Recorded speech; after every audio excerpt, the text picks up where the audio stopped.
forefront of prostate health, prevention of prostate cancer, decreasing the risk of prostate cancer.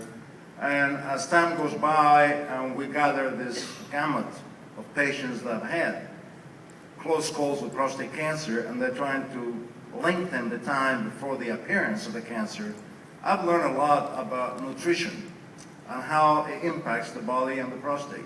I deal with what we call male pelvic health, which is from the belly button down, two things, prostate and sexual function in a man's world. About 70% of my practice is comprised of men, and many of them come in concerned because of the prostate or the close call to prostate cancer, a relative, a brother, a father, some family history of prostate cancer, and it's all over the news. And so as you've done your research and you've become very aware of nutrition and the benefits of things, can you elaborate a little bit on what you found regarding whole raw foods and omega-3s, if you have, or how it affects the prostate? First of all, anytime I see something that is 500 years old, I'll get really excited, especially being reenacted. The last time I saw anything that was 500 years old or close was when I visited King Tut's exhibit. And there was a long line. So I'm really excited about Mila.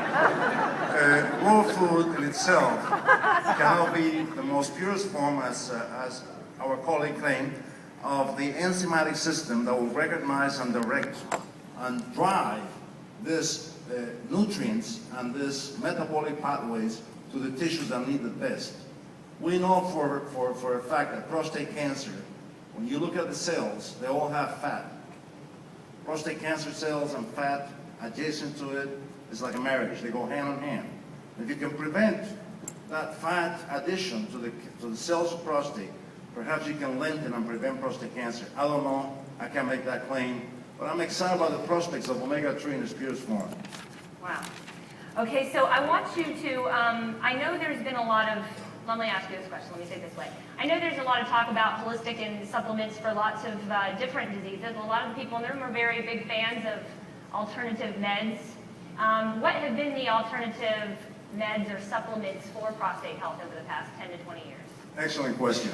I've learned in the last few years with all the gamut of supplements that people take that I don't believe when my patients write on the form. So I ask them to come in with a plastic bag and bring everything on the medicine cabinet.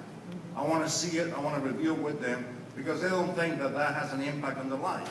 They think, well, that's vitamin E or zinc or selenium or saw palmetto when I see them for the prostate. And you'd be surprised how many of these patients are wasting the time and money. For instance, the SELECT trial, which is called selenium and vitamin E, selenium was the hottest thing 10 years ago. I mean, it was the buzzword for the prostate. Take selenium, take selenium. All of a sudden, this trial, which was funded by the NIH, the National Institute of Health, showed that selenium is worthless. Moreover, vitamin E can increase the risk of death if taken in this fashion. So this went down to the waistline. The idea that supplements are so beneficial to you does exist and is welcome. However, which supplements are you taking and why not, and how are they interfering with other medications? I love Mila for one reason. When you talk about phytotherapy, and that's the saw palmetto and all the palm trees that are being cut down to feed all these people's prostates. When you talk about saw palmetto and you talk about omega-3, you have both of them in one scoop a day. No need to bring a whole trunk of medicines to the doctor's office. Right.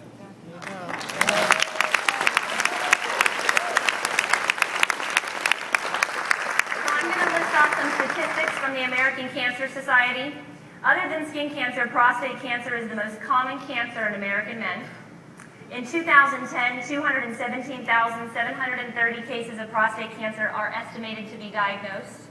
About 32,050 men will die of prostate cancer in 2010.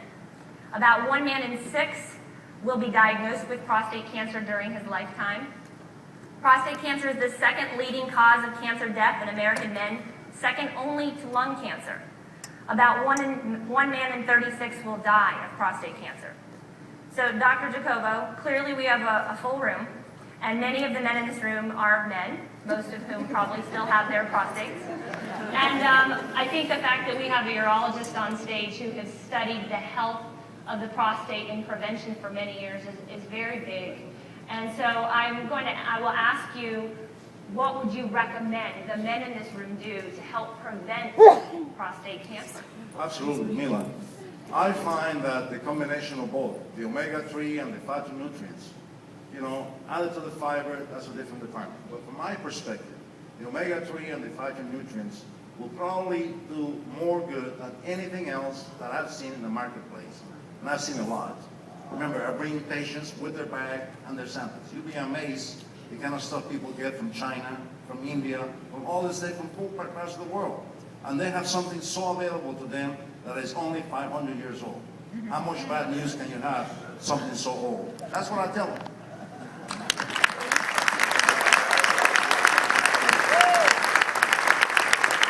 So as the clock just hit 0, I will sum up